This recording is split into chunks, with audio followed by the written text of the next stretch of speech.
Two's company, three's a crowd, as the saying goes. But what about 4 or 5? Is fully crewed aboard an Imoca 60, a boat designed for just one, an advantage or unworkable? We find out.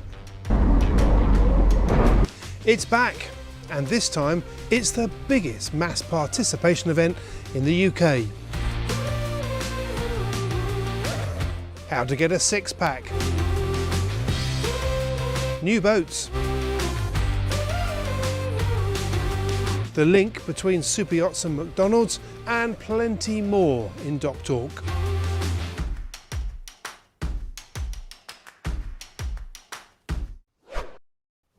But first, after the excitement of the America's Cup earlier this year, where we saw extraordinary boats achieve blistering speeds, if you thought none of that had anything to do with the way that you or I may go sailing in the future, take a look at this.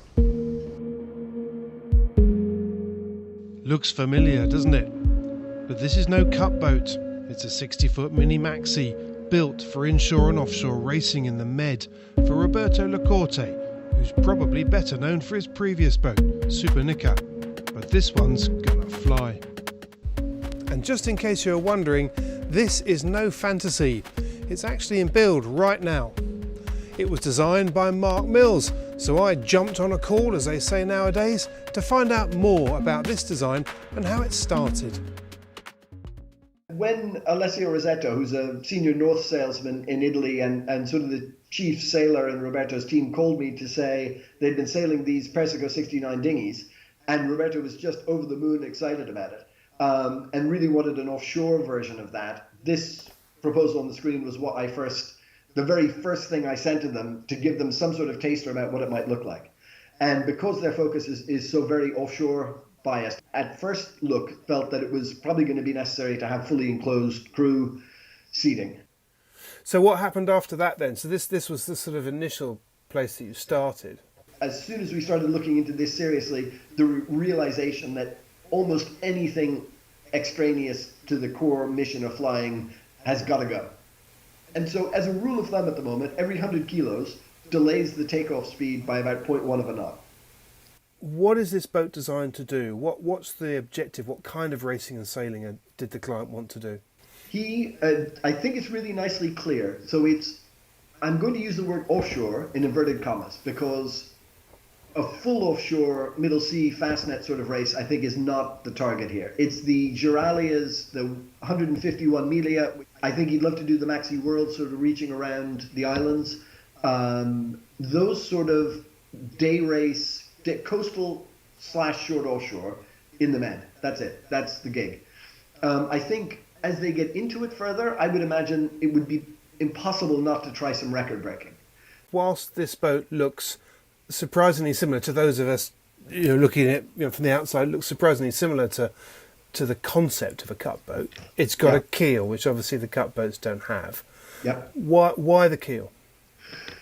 So once you sign up for an offshore special regs category 3 race, which is a Giralia or a 151 Milia, then you have to meet the stability obligations that are part of offshore special regs. And I think it's clear that you could design this boat so that it could sail with or without a keel, because technically it's really just there for the FKR and for the rule stability pass. And so maybe there's a chance that in rule breaking sort of efforts you could try sailing this without a keel. Interesting. The other thing that stands out is that the foils are rather different. They look different. The foil arms look similar to the cup boats, but the foils themselves look a bit different. At the very beginning, it was clear if we were going to do this, we had to view this project more like an America's Cup mule. We need to take solutions that we understand and that don't carry much risk and assemble them in a way that delivers a foiling boat to the client. We don't have huge money, we don't have huge time, we've got to keep this simple. The more we looked into this, the more clear it became that we could build a single solid wing, change the angle of incidence of the whole wing much more simply. We don't have any issues with the wing flexing, and in fact we can start using the wing flexing to our advantage to wash out lift, for example, as it comes under increasing load, or maybe using it so that one part of it can pop out of the surface to degrade lift and limit its, give it a little bit of self-ride capability in waves. So the entire foil moves on the bottom, and presumably that's hydraulically actuated, is it? And Yes. and how much, as far as the systems are concerned inside, how much sort of computer assistance is there on that, or is it a very manually driven thing?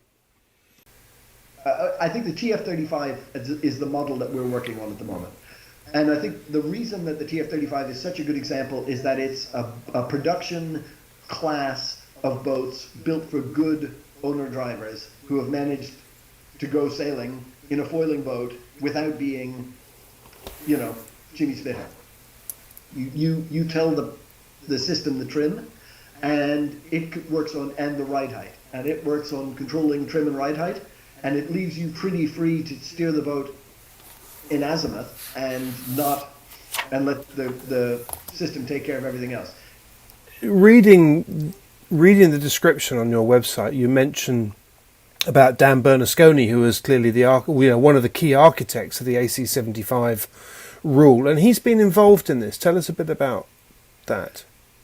So Dan's the creator of a software VPP, a dynamic VPP called Gombok. But he started developing this dynamic VPP for foiling boats back when it was America's Cup catamarans, and has been evolving it with TNZ ever since, and has basically taken it commercial and made Gombok available to designers for foiling boat projects.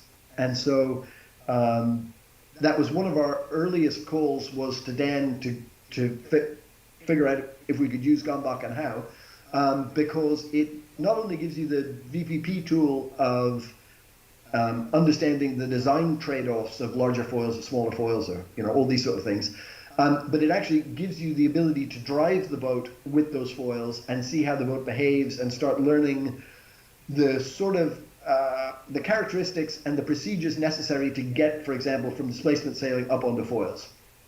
But how much do you feel now? It's early days, I know, but how much do you think that this is likely to carve out a new area in the sport, or what's it going to do for the sport in general going forward? Foiling for sure is here to stay in parts of the sport. Maybe it's a bit of an analog with windsurfing. Did it crush sailing? No. Did it, during the period windsurfing was a viable sport, was it a very strong and standalone sort of part of the sport? Yeah, absolutely. And I think foiling is probably going to end up a bit like that. Nobody in their club Friday night sailing is going to be adding foils, or sailing, even production boats in the next 10 years aren't going to be foiling for the mainstream. But I think there certainly is going to be a healthy foiling subset that want that sort of performance. I can't help thinking that there's a whole breed of foiling sailors, young and old, but particularly the young ones that are coming through, that are not intimidated in the slightest in foiling, because they've already grown up with it. It's not like you and I, who are still trying to wrap our heads around, look at that, what the hell's going on there? And I mean, it's going to be normal for them. Look at kiteboarding. Exactly. These kids are already able to hit those sort of speeds just by taking it out of the boot of their car on a Wednesday afternoon and on the water in 10 minutes. So it shouldn't be that intimidating. I think it's much more about cost and complexity. If you can go kiteboarding, are you really going to invest in a very complicated, highly technical dinghy with lifting foils and stuff, or are you just going to get in your kiteboard? I don't know how that... No, but I suspect that the knowledge, though, flows. We're so used to the trickle down, the expertise, the trickle down of expertise coming from big boats, the kind of boat that we're talking about here, coming down and trickling down through the sport. But it strikes me that actually there's a situation now where the technology, the concept, the understanding, the knowledge is actually going the other way as well at the same time. Trickle up. Yeah, no, I think you're dead right. And I think it's a bit like a sail crossover chart now, where the pressure from kiteboarding, I think, is expanding into that dinghy space and making it harder for these sort of cool solutions, which for sure would be appealing and very suitable for a young market which is into high-speed sailing. But they've got to compete with the kiteboarding, for example. And it's not clear how it's a bit like windsurfing 30 years ago. It's just not clear how these moving pieces are going to finally end up. owning them, what share of the market and how. Performance. What kind of performance are you expecting out of this beautiful new machine? Ballpark is sort of VMG upwind boat speeds of just under 30 and VMG downwind boat speeds of just under 40. So clearly that's sort of the stable VPP predictions. So, the peaks are going to be somewhere in excess of that. And partly that's a result of the choices we made, which is we're not really chasing a top end here at all.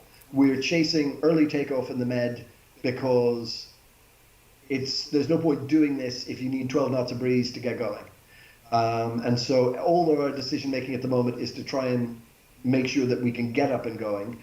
And so foil shape, that sort of thing is more geared towards early takeoff than ultimate top speed. And this is a project that's happening, isn't it? This is in build, I guess. Oh yeah. I had to come off a construction call to talk to you, so it's on its way. Yep. So what's the plan? When are you looking at getting it in the water? It's going to be spring of next year. One of the things that interested me as a concept with the AC75s that I think was misunderstood, well, not misunderstood, but I don't think people appreciated right at the beginning, I know I certainly didn't, was of the weird sort of configuration to the axis that the boat operates on, that it heels across, where you've got a foil out to leeward and you've got a rud of T-foil at the back, which is on the centre line, and so when the boat heels, it wants to rear or pitch. And axis coupling. Yeah, and that makes it really, and I was fascinated with how that was, and I think we saw some hints of just how difficult it was at times with the cut boats, because when they start getting out of shape, they get out of shape pretty quickly, and they're all over the place. Yeah, you're trying to induce trim and you're really inducing heel or vice versa. That axis coupling is a real complicating factor, and it's where, for example, the TF35 catamarans are much simpler. The rudders and the T-foils and the rudders are out in line with each main foil, and you can control each variable axis separately, is a much simpler geometry. Yeah.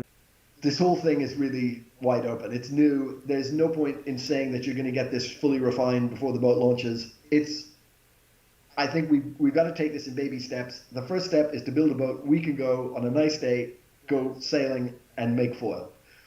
Then the next day we're going to go out and we're going to start trying to tack it on foils, or the next week, we're just going to have to do this sequentially. And I think ultimately in a year or two, then we start having very comprehensive or sophisticated models of what happens in a barroway and what we can do to influence, maximize control in those things. But I don't think we want to start with that right now. No. It's a very exciting project. I wish you all the well with it. I can't wait to see it in the flesh. And it looks great. Thanks very much, Mark. Thanks a lot.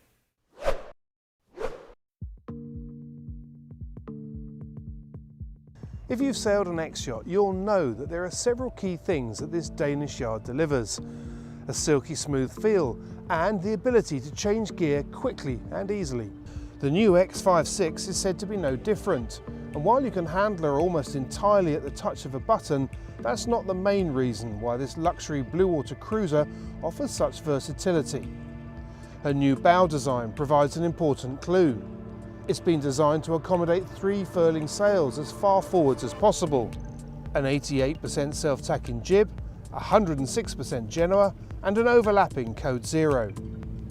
She also has an integral bowsprit for the Jenica, and with the option to go for an in-boom furling mainsail, the X56 clearly has the horsepower, but also the means to control it, and in that sense, nothing has changed. Oyster yachts are launching their first sub-50 footer since 2007. So what you may think, but in a world where manufacturers are going up the size range, it takes confidence for a luxury builder with their reputation to buck the trend. But that's not all that's different. This is a 50 footer that incorporates a long list of features that are more commonly found on her bigger sisters. A dual roll cockpit where guests can sit clutter free, twin wheels, twin rudders, a flush foredeck, and push-button sail controls are just a few examples. But some of the most interesting features are the ones you can't easily see. a hull designed to carry a 2.5 ton payload, the capacity for 1.5 tons of fuel and water, and some slippery lines to ensure an impressive and well-balanced performance, which all suggests that she's going to be every bit the blue water cruiser that her stablemates are. Super yachts are not getting any smaller. Sea Eagle 2 is a staggering 81 metres long, that's 266 feet in old money, and she can set 3,500 square metres of sail. But ease of handling by a relatively small crew is key. Clearly the challenges of creating sail plans aren't getting any simpler either. Doyle Sails have 5 super yacht hubs around the world, including a 3,000 metre loft in Palma, making it clear that while ambitions grow afloat, being able to deliver ashore is a big task. Doyle's structured luff headsails continue to play a major part in the super yacht world. They allow huge reductions in luff loads, which in turn leads to big reductions in mast compression, all of which delivers serious knock-on benefits throughout the design, regardless as to whether it's racing or a cruising project, which in turn is helping to fuel a really exciting period in yacht design and development. One of the big questions in offshore racing seems to be, how many is too many crew? It's certainly a question that's been asked around the IMOCA 60 fleet. Would they go quicker with more crew, or would they just break down under the pressure? I went to Alicante to find out.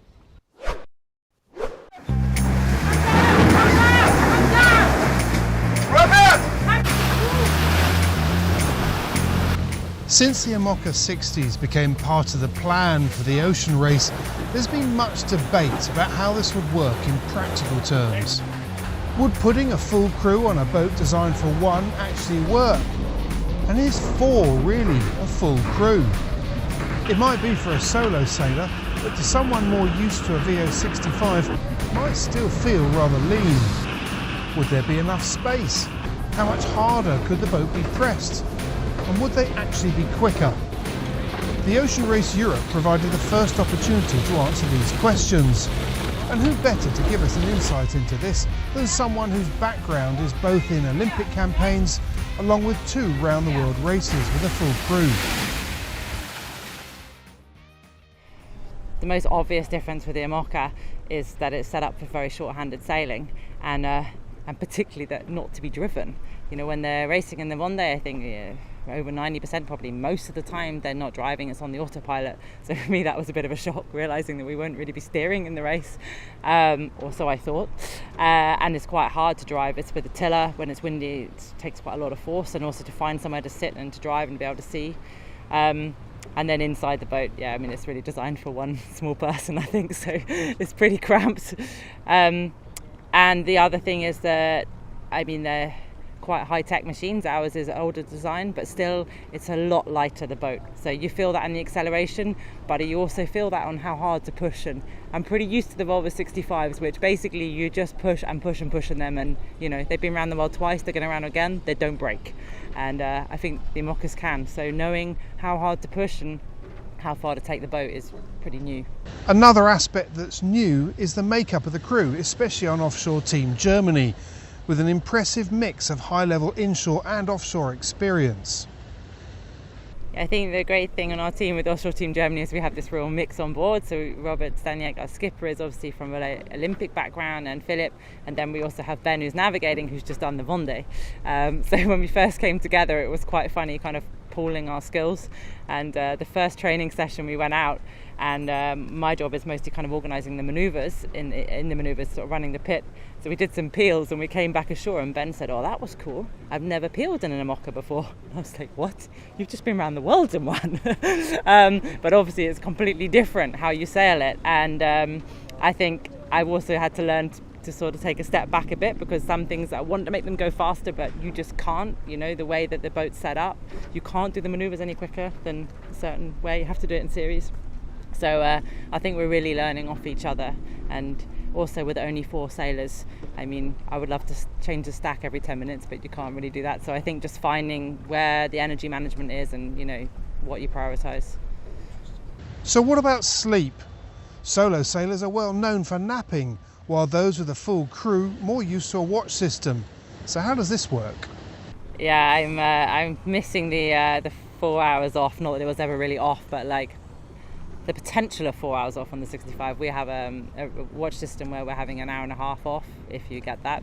But I mean, it means probably a maximum an hour in the bunk if you're very lucky. So yeah, it's shorter sleeps, but I think we've actually managed that quite well, to be able to keep the energy on deck, to keep pushing and keep driving the boat. And yeah, it's very different, I think, for the one-day sailors to get used to having other people on board. I've spoken to some of them and they've said, yeah, I just don't really know how to be on board with a team. I don't know what to do. I don't know how to communicate. And I suppose for me, it's like I'm very clear on how I think it should run, but maybe not only with 4. So it's a completely different viewpoint. All of which suggests that this really is new territory. I think it's a huge learning curve for all of us, and it's almost why it's so exciting to be doing this race, because it feels like it's a complete unknown, and if you find the right balance, there's a massive opportunity. And I think perhaps in some ways we're seeing that with our own team. Yes, we have an older boat and everyone focuses on that, and we don't have foils, but there's so much in how you actually sail the boat and how you use the team, and I think, you know, that can be our biggest gain, trying to work out how to do that, how to optimize it. And I think we're all trying to do that, but no one knows the answer.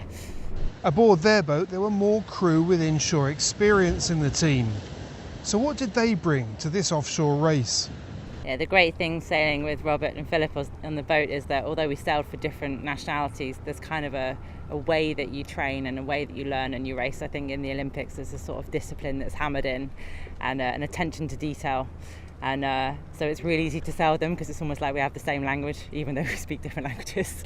So I think, yeah, it's that kind of attention to detail, and just to keep pushing, keep looking for opportunities, and always looking forward, seeing what you can gain, what's the next step, in a very kind of logical way, which I think is a very systematic Olympic approach. This interview was done before the third and final offshore leg to Genoa. A leg in which Annie's team delivered an impressive performance, and a performance that underlines many of the things that she was talking about. So while we may think we know a lot about fully crewed and short-handed sailing, perhaps there's still more to come. Seems like there's plenty of food for thought ahead of next year's ocean race.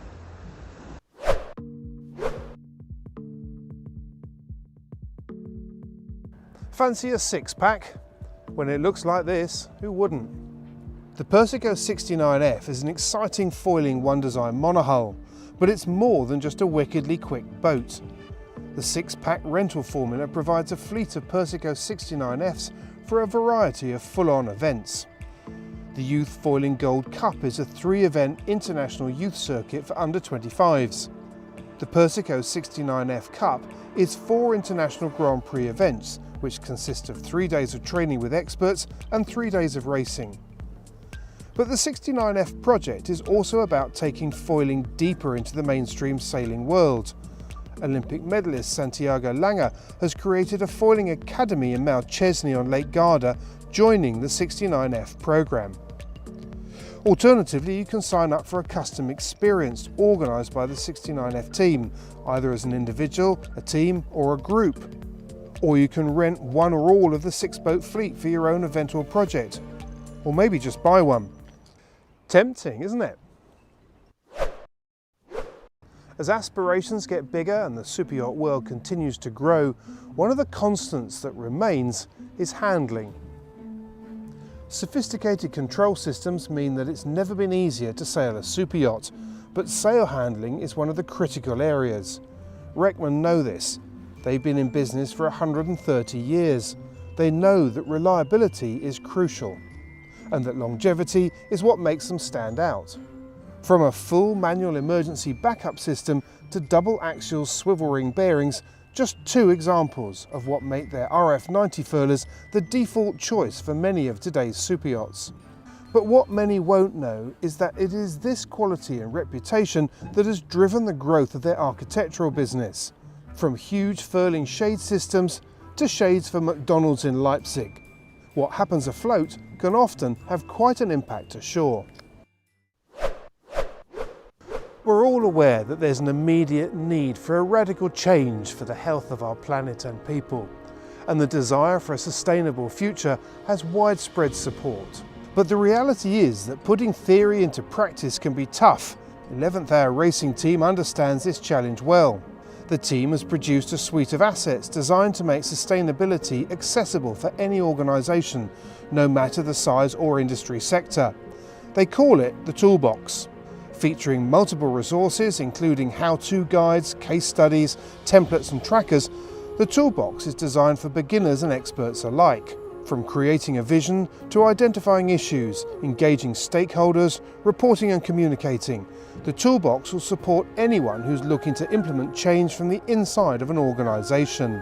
It's an impressive project that provides practical guidance, and you can download it for free. The Ocean Race Europe turned out to be a fascinating event, and if I'm honest, far closer than I'd expected. So here's what happened in the third and final offshore leg. The red sails of Sailing Poland are out and they are clear, and they have really played that perfectly. At the start of the leg, 3 VO65s were within 1 point of the overall lead. And they are going to have a real wide lane for themselves to choose from, plenty of fresh air. In the IMOCA 60s, 3 teams were tied on points. There was everything to play for in both classes. There was breeze at the start, but it wasn't going to last. The IMOCA 60s enjoyed some foiling, and AXA Nobel stretched out an early lead. But these were nervous times for frontrunners Merpuri Racing Foundation and Offshore Team Germany. Avantage Team Germany.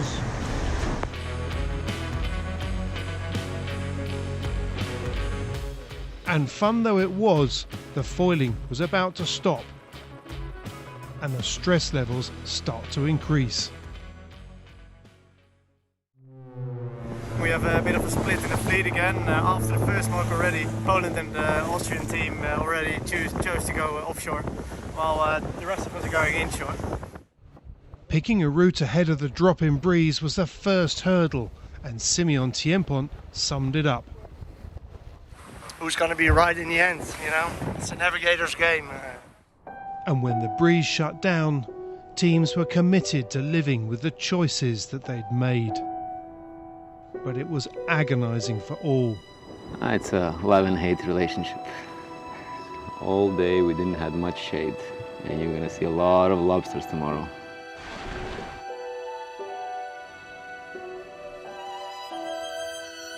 Team Childhood and Team Germany stayed north. The rest went south.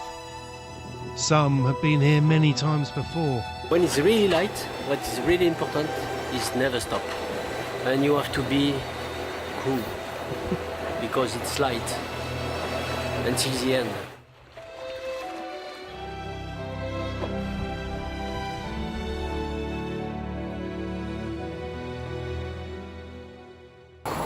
Working their way around the Balearics, the bulk of the fleet used light sea breezes to make progress.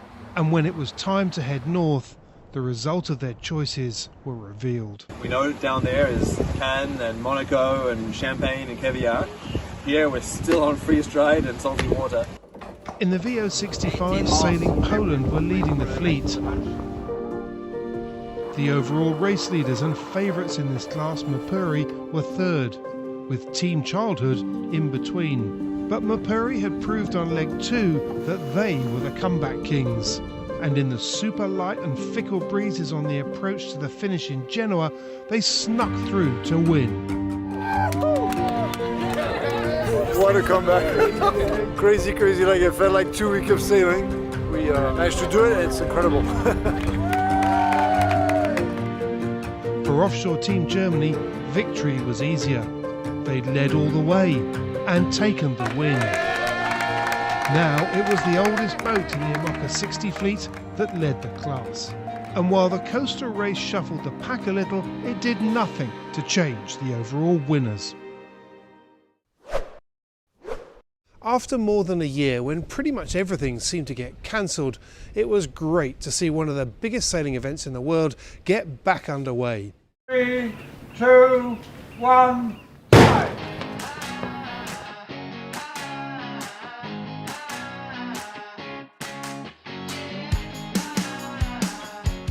When it comes to mass participation events in the UK, there are only 3 that are bigger than the annual Round the Island race: the London Marathon and the Great North and South Runs. This year, with over 1,200 entries and 7,000 sailors, the Island Sailing Club's Round the Island race is the biggest mass participation event in the UK since the first lockdown. This year it's 90 years old. And despite the light breeze and low cloud, the race proved once again what a serious crowd puller it is. The first start was at 6:30. Solo sailor Pip Hare fired the gun. 5, 4, 3, 2, 1, And right from the off, there were plenty of notable entries, from the Giant Hull teams to the record-breaking Mod 70 power play, Greg City Academy, Classics, and new launches. And at the other end of the scale, Joe Richards' miniature racer, the 18-foot-long eel. Fortunately, the west-going tide helped to get each fleet on their way, sliding wave after wave of competitors towards the first key point on the course, the Needles. Slipping between the lighthouse and the notorious wreck was a nerve-wracking affair, but one that paid dividends if you got it right. Along the south side of the island, the breeze built, much to the frustration of the faster boats who couldn't shake off the fleet who were concertinaing the race. After 4 hours, 11 minutes and 1 second, power play took line honours. Impressive, but way off their record pace of 2 hours 22 minutes. The Botine 52 Thaler was the first monohull to finish, followed closely by Richard Matthews' Carkeek 520 Oystercatcher. But the light winds that had built during the day meant that this year was one for the small boats, and the overall win in IRC went to Joe Richards once again. Eeyore took 9 hours to get around, but won on overall corrected time. There are some people that spend their lives trying to win the Gold Roman Bowl. Joe Richards has won it twice in back-to-back events. And in the Island Sailing Club's cruiser class, it was a small boat as well that won that too, Charette.